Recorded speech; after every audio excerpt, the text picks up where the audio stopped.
ശ്രീനാരായണ ഗുരു അന്താരാഷ്ട്ര സാഹിത്യോത്സവത്തിന് 2024 വേദിയാകുന്നത് കൊല്ലം. ശ്രീലങ്കയിൽ നടന്ന 10ാമത് ഇന്റർനാഷണൽ യൂത്ത് ഫിലിം ഫെസ്റ്റിവലിൽ ലൈഫ് ടൈം അച്ചീവ്മെന്റ് പുരസ്കാരം നൽകി ആദരിക്കപ്പെട്ട മലയാളി ഷാജിയൻ കരുൺ. നിലവിലെ സംസ്ഥാന ചലച്ചിത്ര വികസന കോർപ്പറേഷന്റെ ചെയർമാനാണ് ഷാജിയൻ കരുൺ. അണ്ടർ 8 ലോക കാഡറ്റ്സ് ചെസ് ചാമ്പ്യൻഷിപ്പിൽ കിരീടം നേടുന്ന ആദ്യ ഇന്ത്യക്കാരൻ ദിവിത് റെഡ്ഡി, തെലങ്കാന.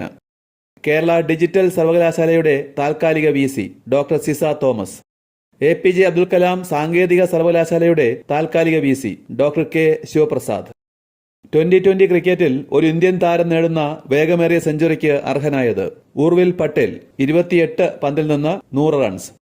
ഇന്ത്യയിലെ ഏറ്റവും വലിയ സ്റ്റാർട്ടപ്പ് സമ്മേളനമായ ഹഡിൽ ഗ്ലോബലിന്റെ 6ാം പതിപ്പിന് വേദിയാകുന്നത് കോവളം. 2024 5ാമത് അക്ഷരം പുരസ്കാരത്തിന് അർഹനായത് M. മുകുന്ദൻ. കൃതി മുകുന്ദേട്ടന്റെ കുട്ടികൾ.